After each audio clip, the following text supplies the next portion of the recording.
வழியோ வெற்று பாதை, திரும்பும் வழியோ வெற்றி பாதை. விரும்பிய இதயத்தை அடைந்திடும் பயணம் இது.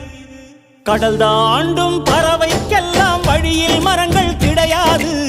ஆனாலும் கண்டம் தாண்டும் சிறகுகள் வலிக்காது. மலையேறும் எறும்பின் கால்கள் வெயிலை மிதித்து உடையாது. மனதோடு காதல் வந்தால் மனிதா தடையேது.